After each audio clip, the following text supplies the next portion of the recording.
Salam sepak bola dengan Bung Risma di sini, rekan-rekan sekalian. Ada beberapa hal yang menurut saya bisa dianalisa dari tersingkirnya Persib di ajang AFC Champions League itu dari wakil Thailand Ratchaburi FC. Ada setidaknya menurut saya 3 poin yang bisa dibahas. Yang pertama adalah bahwa ini semakin menunjukkan betapa berbeda kelas antara Liga Thailand dan Liga Indonesia. Kemudian bagaimana pemain-pemain baru Persib belum memberikan impact yang positif terhadap permainan Persib khususnya di kompetisi Asia. Dan yang terakhir tentu menjadi miris untuk kita bahas bagaimana aksi supporter yang ricuh seusai laga leg kedua di Bandung.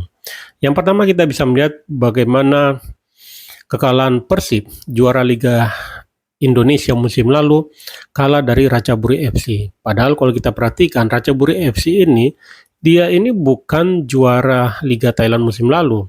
Dan kalau dibuat head to head posisi klasemen saat ini di masing-masing liga, Ratchaburi FC ini adalah penghuni posisi kedua klasemen sementara di Liga Thailand dan jaraknya cukup jauh dengan Buriram United di posisi pertama.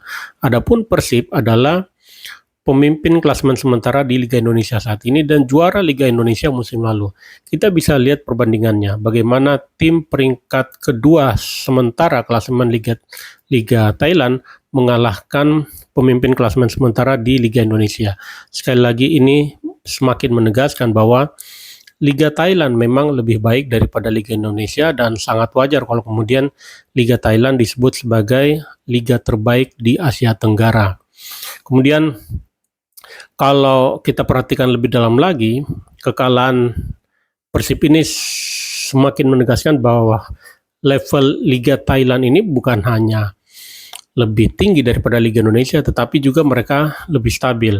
Kalau kita melihat bagaimana klub-klub di Thailand, dalam hal ini Ratchaburi FC, mereka terbiasa bermain dengan tempo cepat, kemudian terbiasa bermain dengan build up rapi dari belakang, disiplin posisi pada saat terjadi transisi dari bertahan ke menyerang ataupun menyerang ke bertahan. Sementara dalam hal ini Persib, kalau dalam pengamatan saya, termasuk masih inkonsisten untuk bermain dalam tempo tinggi selama 90 menit.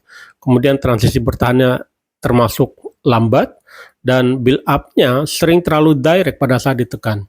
Jadi sudah ada keinginan untuk membuild up serangan dari belakang, tetapi begitu ditekan, di pressing oleh lawan, yang ada terjadi kondisi yang ditekan sehingga sering berubah dari pola permainan build up menjadi direct. Dan hal-hal ini di level Asia tentu akan menjadi satu poin yang bisa saja dihukum, ya. Kemudian Persib memang kalau di Liga 1 memang sangat mengandalkan ball position ya dengan formasi 4-2-3-1, tetapi di level Asia ini kita bisa melihat bagaimana Ratchaburi sangat-sangat efektif. Mereka sangat mampu mengkonversi peluang yang ada menjadi gol. Adapun Persib tampak kurang klinis di final third ya. Dan decision making di kotak penalti juga tampak kurang tajam, dan ini tentu berpengaruh pada hasil akhir di mana Persib tidak bisa mencetak gol di leg pertama dan hanya mencetak 1 gol di leg kedua. Jadi masalah klasik klub Indonesia di level Asia itu sebenarnya bukan pada kemampuan menyerangnya.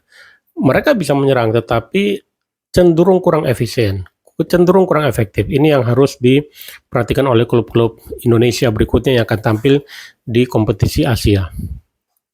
Kemudian kalau kita perhatikan ya bagaimana klub-klub Thailand ini punya mental pengalaman berkompetisi di level Asia, ya. Rata-rata klub Thailand ini tampil rutin di level Asia, sedangkan Persib, akhir-akhir ini memang sudah cukup sering tampil di level Asia, tetapi tentu kalau rentangnya kita ambil dalam 5-10 tahun terakhir, jelas klub-klub Thailand lebih rutin tampil di level Asia, dan ini tentu memberikan pengalaman tersendiri bagi klub-klub Thailand untuk bisa lebih memahami bagaimana mengarungi persaingan di level kompetisi antar klub Asia. Secara keseluruhan kalau kita lihat perbandingan taktik antara Ratchaburi FC dan Persib, Persib ini memainkan formasi 4-2-3-1, kelihatan sekali bahwa Persib ingin mengambil ball position, menguasai lini tengah. Adapun Ratchaburi ini bermain dengan formasi 4-4-2, sangat mengandalkan pergerakan dua striker di depan dan memanfaatkan lebar lapangan. Jadi kelihatan karakter permainannya, perbedaan karakter permainan Persib dan Ratchaburi. Persib ini cenderung ingin membangun serangan lewat umpan-umpan pendek, kemudian banyak memainkan bola di tengah, kemudian ada ketergantungan pada kreasi individu Tom Haye dan Eliano, dan ini yang menjadi problem ya, karena Ratchaburi ini walaupun mereka tidak menempatkan pemain lebih banyak di lini tengah, tetapi mereka punya lini sayap yang sangat-sangat siap untuk memanfaatkan momen counter attack dengan cepat.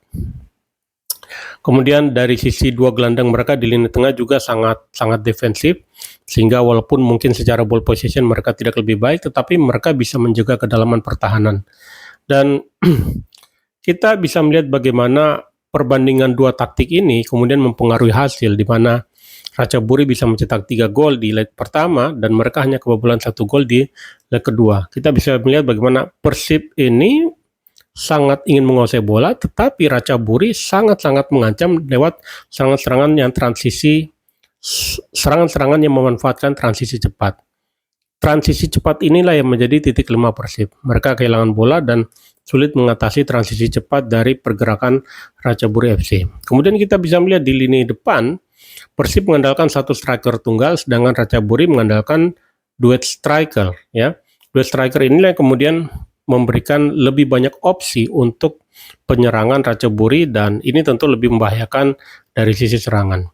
Sekali lagi rekan-rekan sekalian, ini menggambarkan bagaimana Liga Thailand memang levelnya lebih baik daripada Liga Indonesia. Wakil dari Liga Thailand lebih terbiasa bermain di kompetisi Asia. Walaupun kalau secara skuad, Persib ini jelas skuadnya lebih baik. Ya, kita masuk pada poin kedua ya, bagaimana pemain-pemain baru Persib ini ya, seperti Laifin Kurzawa yang tentu menjadi highlight ya, tidak banyak memberikan pengaruh yang positif pada permainan Persib di level Asia. Menurut saya jangan terburu-buru juga mengatakan bahwa pemain-pemain ini kurang berhasil, karena faktanya mereka baru menjalani beberapa pertandingan dengan Persib dan tentu butuh waktu untuk bisa masuk dan memahami bagaimana cara Persib bermain. Dan ya ini faktanya bahwa mereka juga, kalau saya bilang ya, belum benar-benar nyetel dengan Persib, sehingga belum benar-benar bisa memberikan impact. Yang menarik rekan-rekan sekalian, Persib ini punya nilai skuad yang lebih mahal daripada Ratchaburi FC. Kalau berdasarkan data Transfermarkt, Persib ini punya nilai skuad sebesar 134 miliar. Bandingkan dengan Ratchaburi yang hanya memiliki nilai skuad sebesar 87,8 miliar. Nilai skuad Persib jelas lebih bernilai, lebih tinggi, tetapi faktor adaptasi yang belum maksimal yang membuat Persib tidak mampu memaksimalkan kemampuan skuad mereka yang lebih punya kedalaman skuad, lebih punya kualitas dari sisi pemain-pemain bintang, tetapi faktornya memang adalah adaptasi yang belum benar-benar menyatu. Dan yang terakhir, tentu kita sangat-sangat miris melihat bagaimana supporter berulah atau ricuh setelah usai laga leg kedua. Ini menjadi miris karena Persib menurut saya sudah mencoba menaikkan level mereka. Mereka sekarang tidak hanya berkutat dengan kompetisi di Liga Indonesia atau lokal, tetapi juga sudah masuk merambah mentargetkan prestasi di level Asia. Dan sejauh ini keberhasilan Persib lolos ke babak 16 besar menurut saya adalah gambaran bahwa Persib benar-benar menaikkan level mereka, yang harusnya juga dinaikkan oleh kualitas supporter. Supporter harus bisa memahami betul bahwa dalam pertandingan sepak bola itu pasti ada menang ada kalah dengan segala macam dramanya ya, drama wasit dan sebagainya ya. Kecewa sama wasit boleh, tetapi jangan sampai kemudian menjadi pembenaran untuk bersikap ricuh, karena ketika ini terjadi pada akhirnya yang akan dirugikan adalah Persib, dan secara lebih luas tentu akan mencoreng muka sepak bola Indonesia. Jadi itu dia rekan-rekan sekalian analisa terkait tersingkirnya Persib dari AFC Champions League 2 yang menunjukkan bahwa sekali lagi level Liga Indonesia belum lebih baik daripada Liga Thailand, bahwa pemain-pemain Persib yang baru harus lebih beradaptasi lagi dengan cara bermain Persib untuk bisa memberikan impact yang positif.